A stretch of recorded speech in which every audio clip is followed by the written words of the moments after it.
Welcome वाली studio में Nifty का एनालिसिस देख लेते हैं कि कल किस डायरेक्शन में निफ्टी जा सकता है, क्योंकि बहुत दिनों से मार्केट गिर रहा था और आज यहाँ पे छोटी सी रिकवरी मार्केट ने दिखाई है। तो क्या यहाँ से रिकवरी कंटिन्यू रहेगी या फिर और गिरेगा, ये हम चार्ट से समझ लेते हैं। और ये जो आज का दिन था मंडे का, इस दिन के लिए हमने क्या एनालिसिस किया था वो देख लेते हैं, क्योंकि आज के दिन 2 ट्रेड प्लान किए गए। पहले ट्रेड में एग्जिट किया, लेकिन सेकंड ट्रेड में हमें यहाँ पे एक अच्छा टारगेट मिला है। लेकिन क्या कैसा दिन रहा है मैं आपको बताता हूँ, कहाँ प्लान किया है ट्रेड। क्योंकि अगर आपने आज ऑप्शन बाय किया होगा तो आपको पता है ये पूरा रोलर कोस्टर डे था आज का, राइट।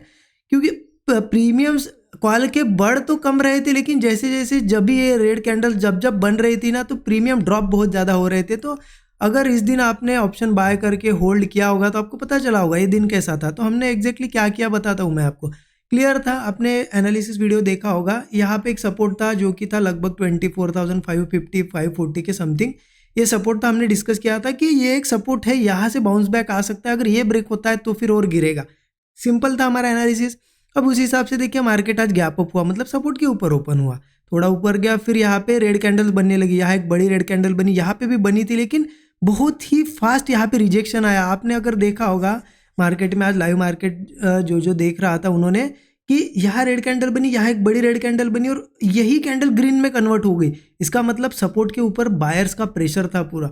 तो उसी को देखते हुए मैंने यहाँ पे अपसाइड का ट्रेड प्लान किया। पहले यहाँ पे जैसे रिजेक्शन आया इस रेड कैंडल का, ठीक है, सेलिंग का रिजेक्शन आया और फिर होल्ड करने लगा, तो यहाँ पे ऐसा ब्रेकआउट बना, यहाँ मैंने ट्रेड प्लान कर लिया और लगभग मेरी डायरेक्शन में मार्केट चल रहा था। लेकिन प्रीमियम उतने बढ़ नहीं रहे थे। एक बार मार्केट क्या हुआ, कॉस्ट पे आया, फिर से ऊपर जाने की कोशिश की, फिर से कॉस्ट पे आया। अगर बार बार सपोर्ट्स, मतलब ऐसे सपोर्ट पे आ रहा है, जहाँ से ब्रेकआउट है उसको बार बार टेस्ट कर रहा है, और उसी टाइम मैंने बैंक निफ्टी देखा, बैंक निफ्टी पूरा लो पे ट्रेड कर रहा था, तो इसलिए इस लेवल के आसपास क्या किया, एक बार ट्रेड को एग्जिट कर दिया, क्योंकि रिस्क नहीं लेना था।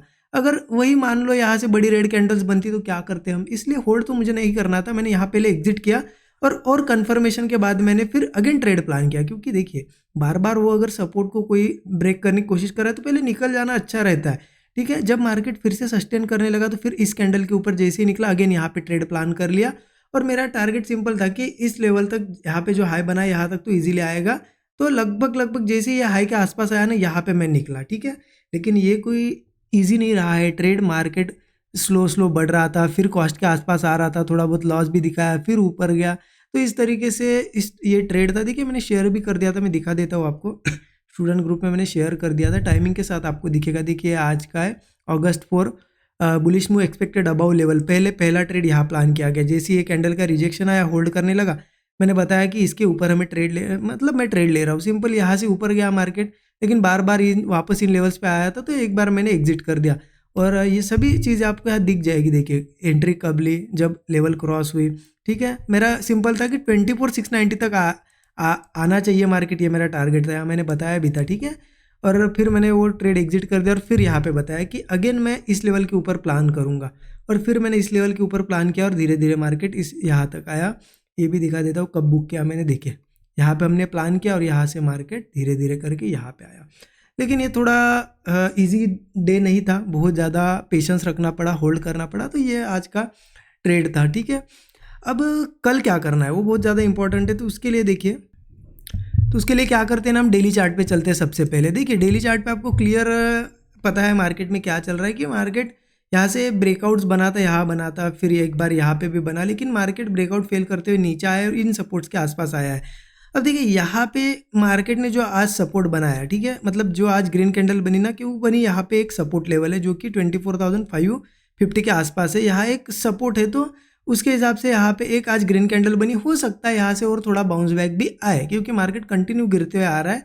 और यहाँ पे भी एक सपोर्ट लेवल है, सपोर्ट जोन के ऊपर ही है, यहाँ पे भी एक सपोर्ट है, तो हो सकता है थोड़ा बाउंस बैक आए। क्योंकि ये अगर सपोर्ट ब्रेक होता है तो मार्केट में नीचे बहुत दूर तक सपोर्ट नहीं है। फिर 550 के बाद सीधा 24,200 23,700 इन लेवल्स के आसपास सपोर्ट है। इसलिए यहाँ हो सकता है थोड़ा रुके मार्केट। दो चीज़ें कर सकता है यहाँ पे, हो सकता है और 1-2 दिन साइडवेज हो, या फिर थोड़ा धीरे धीरे एक रिकवरी दिखाए, फिर कहीं ऊपर जाके गिरे या फिर बढ़े, वो बाद में देखेंगे हम।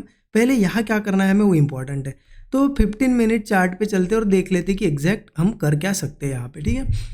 15 मिनट का चार्ट ओपन कर दिया। अब यहाँ पे देखिए बहुत सिंपल है, एक सपोर्ट लेवल है ये 24,550, ठीक है। ये बहुत ही अच्छा सपोर्ट है, स्ट्रॉन्ग सपोर्ट है। अब सिंपली क्या है कि हम इस सपोर्ट के ऊपर है। अब जैसा कि मार्केट आप देखो, यहाँ आज क्या हुआ, ये सेलिंग कैंडल बनी, ये सेलिंग कैंडल, ये, लेकिन हर सेलिंग कैंडल के बाद मार्केट ने कंटिन्यू किया, ये सेलिंग कैंडल के बाद कंटिन्यू किया, यहाँ सेलिंग कैंडल बनी, फिर कंटिन्यू किया, यहाँ पे भी गिरने की कोशिश हुई, फिर कंटिन्यू किया। इसका मतलब क्या दिख रहा है हमें कि सेलर्स ट्राई कर रहे हैं, बट बायर्स उनको यहाँ पे, बायर्स सेलर्स का यहाँ पे चलने नहीं दे रहे, बाइंग करते जा रहे हैं, ठीक है। तो अब मार्केट को कहाँ तक खींचा जा सकता है, कहीं ना कहीं से लिक्विडिटी लेने के लिए हो सकता है इस हाई तक आए, या फिर हो सकता है इसको ब्रेक करके इस हाई तक भी आए, ये तो पॉसिबिलिटी बन रही है मार्केट में। तो अब इम्पॉर्टेंट क्या है कि अब इन लेवल्स को हम टारगेट कर सकते हैं कल के लिए, लेकिन अब प्लानिंग कैसे करेंगे। यहाँ मान लो सीधा इसी लेवल पे ओपन हुआ तो कुछ नहीं मिलेगा हमें। तो इम्पॉर्टेंट क्या है कि इन लेवल्स को भी टारगेट कर रहे हैं, तो मार्केट थोड़ा फ्लैट या फिर छोटा मोटा गैप डाउन, या फिर कल ओपनिंग के बाद थोड़ा नीचे जाए रिट्रेस करने, तो अच्छा होगा, क्योंकि इन लेवल्स के आसपास कहीं प्लानिंग करते हैं तो यहाँ तक का एक अच्छा बड़ा टारगेट हमें मिलेगा। यही इस लेवल के पास करेंगे तो कुछ नहीं मिलेगा, है ना। तो इंपॉर्टेंट है कि कल फ्लैट ओपन हो या छोटा मोटा गैप डाउन ओपन हो और मार्केट सस्टेन करे, मतलब कोई सपोर्ट बनाए और सपोर्ट होल्ड करे, ब्रेकआउट कोई भी दिखता है हम कॉल साइड का ट्रेड प्लान कर लेंगे छोटे से स्टॉप लॉस के साथ। तो पहला तो मुझे लगता है कि 24,800 तक आना चाहिए मार्केट, ये पहला रेजिस्टेंस, इसको ब्रेक करता है तो फिर चलो 24,950 के आसपास भी वो आ सकता है, क्योंकि फिर यहाँ पे नेक्स्ट रेजिस्टेंस, ठीक है। तो ये बहुत सिंपल सा ट्रेड है।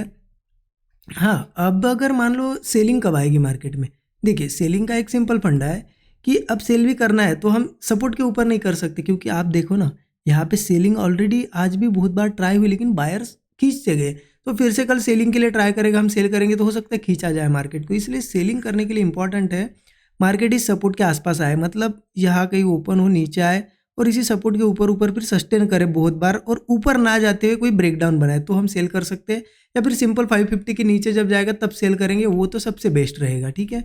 तो सेलिंग के लिए थोड़ा वेट करना पड़ेगा हमें। मान लो कल कोई बड़ा गैप डाउन या कुछ हुआ 550 के नीचे, तो फिर समझ लो कि ये सेलिंग मार्केट है, लेकिन डायरेक्टली हम सेल नहीं करेंगे। इसके नीचे भी ओपन होता है तो क्योंकि ऑलरेडी यहाँ से यहाँ गैप डाउन हो रहा है तो सीधा थोड़ी गिरेगा मार्केट, हो सकता है थोड़ा बहुत ऊपर जाए, लेकिन अगर इसके नीचे ओपन हो रहा है तो सेलिंग मार्केट रहेगा, फिर ऊपर जाए कहीं भी, जब वापस वो रिवर्सल होने लगे तब हम पुट ले सकते हैं, ठीक है। तो ये सेलिंग का क्लियर है। हाँ, एक चीज़ हो सकती है, चलो मान लो फ्लैट नहीं, गैप डाउन नहीं ओपन हुआ, गैप अप हुआ, तो क्या करना है। देखिए गैप अप हुआ तो पॉसिबिलिटी क्या है, यहाँ से हो सकता है क्वांटिटीज़ लेके मार्केट फिर धीरे धीरे गिर जाए, ऐसा भी हो सकता है। इसलिए देखो क्या करता है, यहाँ क्या करना पड़ेगा, हमें ऑब्जर्व करना पड़ेगा कि क्या करता है मार्केट। मान लो गैप अप हुआ 24,800 या इसके ऊपर भी, तो पहले रिट्रेसमेंट आने दो, रिट्रेसमेंट के बाद क्या करता है देखो, क्या रिट्रेसमेंट के बाद वापस वो कोई सपोर्ट्स पे ही ट्रेड कर रहा है ऐसे और ब्रेकडाउन बना रहा है, तब हम थोड़ा पुट ले सकते हैं। या फिर मान लो ऊपर जाने के लिए कोई ब्रेकआउट बना और वो फेल हो गया, तब हम पुट ले सकते हैं, ठीक है। ऐसी केस में हम पुट ले सकते हैं, ठीक है। तो वीकनेस दिखती है तो, क्योंकि हो सकता है गैप अप हो, थोड़ा बहुत रिट्रेसमेंट करे, सपोर्ट क्रिएट करे और फिर वो होल्ड कर जाए और फिर धीरे धीरे ऊपर ही बढ़ने लगे, तो फिर हमें बाइंग करनी पड़ेगी, क्योंकि फिर मार्केट हो सकता है नेक्स्ट टारगेट तक या 950 तक या 25,000 तक आने की कोशिश करे। तो समझ गया आप, ज़्यादा यहाँ पे कॉम्प्लिकेटेड है नहीं मार्केट, थोड़ा बहुत बुलिश का ही हम देखेंगे, ठीक है। क्योंकि आज जिस तरीके से खींचा गया है मार्केट को, सेलिंग इस सपोर्ट के आसपास या फिर इसको ब्रेक करने के बाद करेंगे, ठीक है।